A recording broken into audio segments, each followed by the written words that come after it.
Only fools revere the dead. Luckily, one such fool is Brand Headsplitter. Far to the east of Karngrad lies a remote and desolate graveyard. It is a place haunted by specters and the restless dead. And yet, in this forsaken place lies a treasure near to Headsplitter's heart. The grave of his father, a fearsome tyrant in his time, now just a rotting corpse that was denied to the great devourer. To desecrate such a tomb would be the greatest dishonor to Headsplitter. We need this. We need him angry. We need him on edge. Let us go, flock, and make this happen. To kick off this campaign, we will begin with a challenge battle, the Tomb of Saint Artemir. We will be using the following cards to create this mission. Note that I did make one change and that the reinforcements come in round 3 instead of round 2.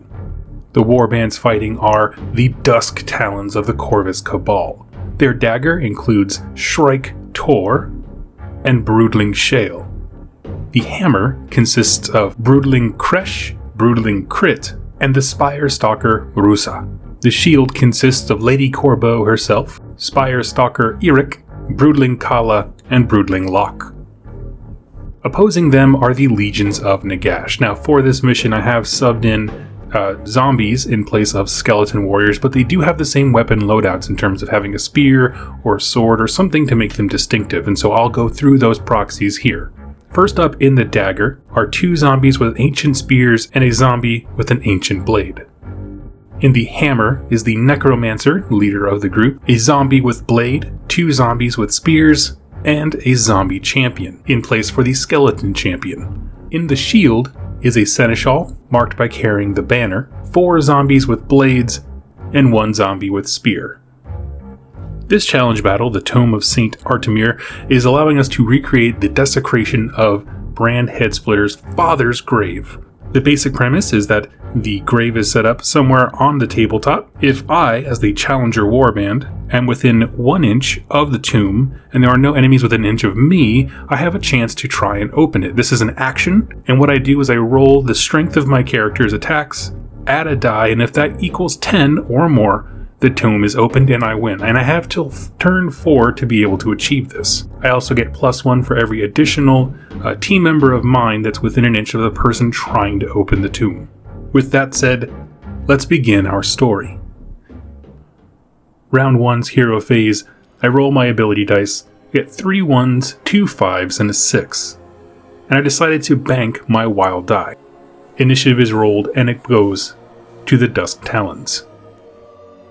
The grave is just up ahead, Lady Corbeau.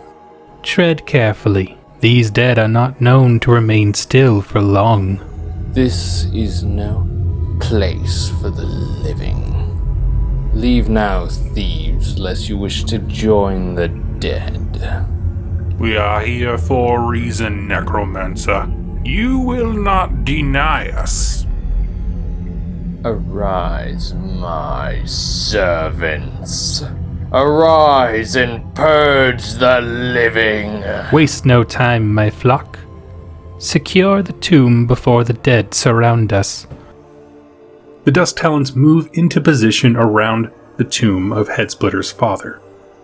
Their movements are quick and lithe, a sharp contrast to the shambling, slow corpses that seek to engulf them. This opening to combat sees no fighters landing a blow, but the Dusk Talons instead are positioning themselves for the killing strike.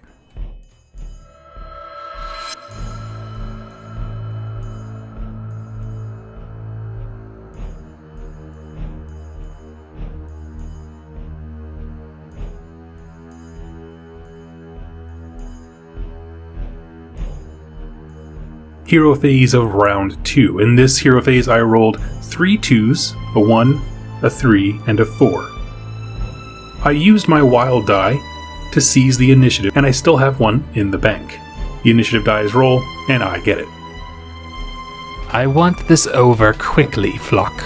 Lady Corbeau uses her triple for the Grisly Trophy ability, giving all Dusk Talons within 6 inches of her +1 attack when they make an attack action. She then moves closer to the tomb.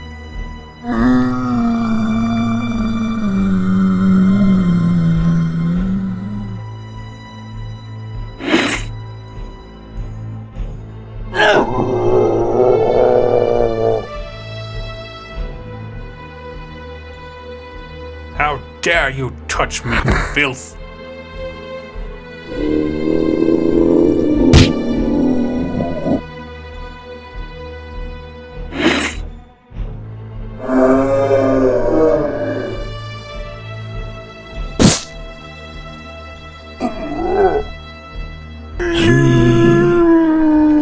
I said, leave this place!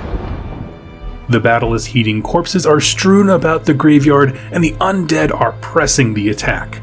Locke has been taken down by the blast of shy-ish energies, and more graves begin to stir. Round 3 hero phase, I roll a 1, 2, 3, 5, and 2 6s. I spend 1 wild die, the one I just received, to turn those 6s into a triple, and I spend the banked wild die that I have to make the 5 a double. We roll initiative, and the Legions of Nagash win. Oh, you will be purged! Reinforcements arrive for both parties.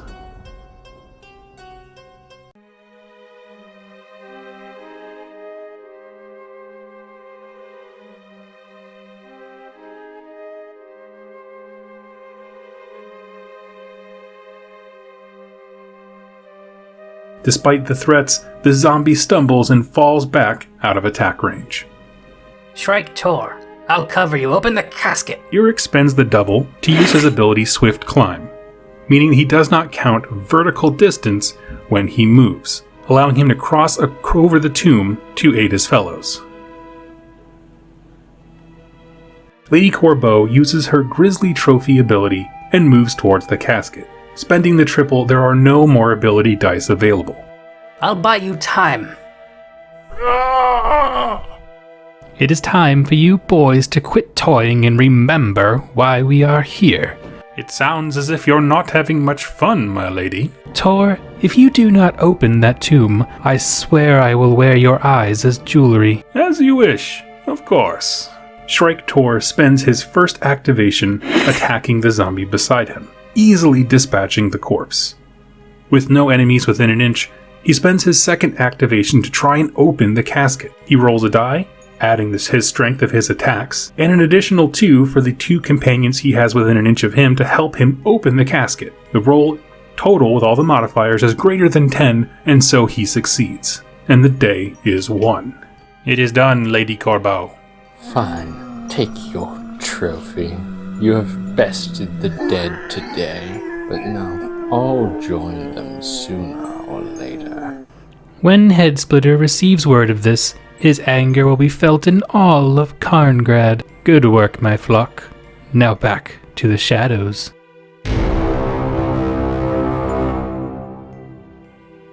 Welcome everybody to the Aftermath sequence. I hope you enjoyed that one. Now I have a few notes here about the game that I just played, things that are probably going to pop up in the comments down below, so I'll walk through those, just a little Q&A. One thing I want to say, that this is my second time recording this.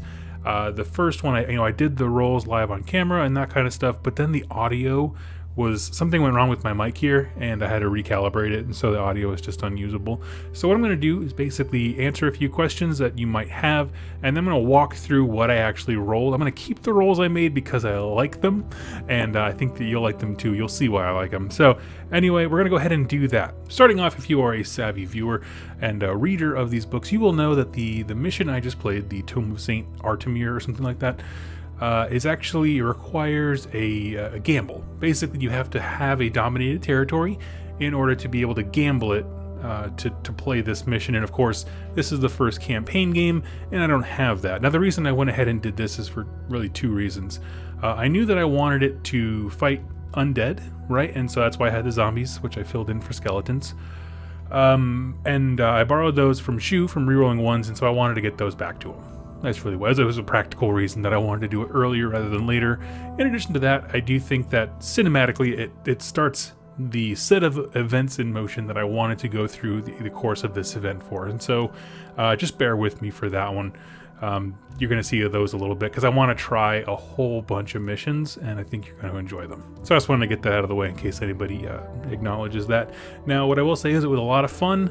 I don't necessarily think that the Lonesome Road, the 1-player rules that are in the description below, were really intended for that kind of mission, but it seemed like it worked pretty well. I mean, The deployment kind of messed up the undead more than anything else, and that was a random draw. So I feel pretty good about it. So what I'm going to do now is transition to the downward camp. I'm going to walk through basically how this campaign affected my particular warband. We had one person go down out of action, and we have a few different rewards that we have to go through. So let's go ahead and do that. And here we are at the downward. As you can see, I filled out my Baron Scribe campaign roster. Basically, how this went down on the first recording. If you don't know how this works, it's in the tail end, or sorry, I should say the narrative aftermath section of the core book, which I'll pull up now right here. Aftermath sequence. You earn and spend glory points. Now, as I said in my pre-campaign video, I am using the Tome of Champions, like the hard mode. And one thing they put, and I don't know if everybody saw this, but right in the back of the book, there is an addendum. It is updates to campaign rules where they change how much glory you get for the various things. The reason they did this is because the ones that came in the core book, there are some runaway victories. You get 5 glory if you win a battle. That's huge. And so they reeled it in to where now you get 3 if you take part in a battle and 2 if you won it. So therefore, if you won, you would, still earn 5, but the people who play a game with you still get more. So that's a huge deal. So using these, I found that I came up winning with 5 glory. Okay, I took part in a campaign battle, done. Won the battle, done. That's 5 total, right? 3 for the first one, 2 for the second. And then I didn't achieve any of the other win conditions as far as I didn't take out the Necromancer. If I had killed one more guy, it would have been a third of my opponent's army, and so forth. So 5 glory. Now, with that, you earn and spend it. So I earned that. I did not spend any on dominating a territory because I need 10. And then when it came to, I chose not to do an additional search roll. Make injury rolls. This was super fun. So for this one, I'm going to throw her picture up. Poor little Locke was the first one to go down in this entire campaign, and for her, I rolled an 11 on the D66 in the Tome of Champions injury roll, which of course means insta-kill. So she is completely dead, and you will not see Locke anymore in this campaign. So that is super fun. That's why I said I wanted to keep it, is because even though it hurts me, I love that stuff. I love when there's consequences to games. I'm a sucker for it. So, Locke's dead. I rolled for destiny rolls. If you don't know what that is, basically, you can gain favor for each fighter. Anyone who survives a battle, you roll a die for them. If you roll a 6, they gain a destiny level, which you can use every battle to do a reroll. You can reroll a die basically for some stuff, and I'll explain that if it comes up. I did not roll a single 6, so nobody got a destiny level. That's fine. Beyond that, add or remove fighters from your warband roster. Now, this comes back to the Tome of Champions addendum again. If you did not know, the Tome of Trial of Champions, I should say, the expansion for campaign play, makes you spend glory points to be able to buy fighters. In the core campaign stuff, you can just add and remove whatever you want, and that's totally fine, but I wanted a hard mode, And so I ended up, now I'm down a fighter, so I spent 1 glory to add another Kabbalist, just one with hand weapons, not the spear like Locke had. And then I spent 2 glory to buy a second one of the, what are they called? Shrike Talons, big bird guys. And I went ahead and added those to my roster. Now, as far as artifacts and stuff went, basically I got a roll for searching for artifacts just for playing a mission like everyone would do. And then I also got a reward for playing that specific mission, so I'll talk about that. The spoil that I got for opening the Tomb of St. Artmere, or Brand Headsplitter's father, as per my campaign, is an artifact where each time the bearer scores a critical hit from an attack action that has a range characteristic of 3 or less, you can remove 1 damage point allocated to the bearer. Now I decided to give this to Shrike Tor, the big bird person who opened the actual tomb. The reason is he has the most wounds of anybody in my warband. He's my rock. He also has the most attacks, and so he will actually benefit from this more likely than anyone else. He's going to get in there, he's going to mix it up. He has the wounds that allow him to stay alive long enough to be replenished. I like that. So then when I rolled on here for the lesser artifacts, I got Pendant of Blood Glass. It says, warm to the touch. The red-veined glass of this pendant emanates power. It is a perishable, meaning I use it as an action in a battle, and then it goes away after that battle. And this thing is add one to the attack's characteristic of attack actions made by the bearer that have a range characteristic of 3 or less. So that's going to last, from what I understand, the entire battle, if I'm not mistaken. You resolve the effects immediately. I'll double check that one, but yeah, so that's very simple. And I actually went ahead and put that on Lady Corbeau herself. Now the reason I gave her a perishable one, perishable one, is that what I wanted to do was set it up to where she has an artifact now that makes her more useful. She can go Super Saiyan and that kind of stuff, you know, be a beast. But it's not something I'm worried about. Like, once I reach the point on the campaign tracker, so what, in 2 more games, when I'm getting the artifact of power here, it's not going to be a big loss, right? It makes her better now, and I feel fine to replace it when I get an artifact of power from their actual campaign. So that's pretty cool. That's exactly how things ended up. I can put my warband sheet here. And yeah, so I added Shrike Nell, who is the second Shrike Talon, and Broodling Hesh, who is the Kabbalist with basic hand weapons. And I'll be throwing some pictures up, but yeah, overall it went super well. I love the fact that I had a permadeath round 1. Thought that was really cool. I think, assuming I don't suffer huge casualties and losses in the next one, my plan is to start dominating territories, so I can start, you know, accruing more and more dudes into my warband and have bigger games and that kind of stuff. Kind of get the snowball rolling, as it were. So that is the plan right now. Let me know in the comments down below if I add more to my Warcry roster, which includes Corvus Cabal and any of the mercenaries, boom, from Monsters and Mercenaries. What should I add? Right now I'm leaning towards saving up for territory, but also hiring a Nurgle something, either a Lord of Blights or Lord of Plagues, probably Blights, because I own the model already. And the reason for that is because they have these big chunky health pools, right? 35 wounds a pop, and they can just sit there and be a beat stick, whereas the rest of the Corvus Cabal, not really their jam. So I thought that would be pretty interesting. Let me know what you think as far as possible options for mercenaries here we can hire. Something that works cool with Corvus Cabal, I'll put it that way. And then I'll see you all in the next game.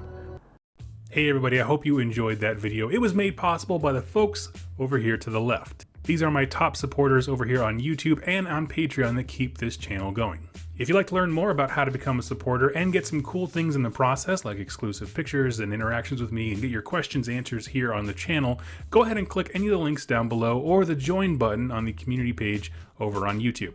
Regardless of your choice, I wanted to thank you so much for joining me with this video, and I look forward to seeing you in my next one. Happy wargaming.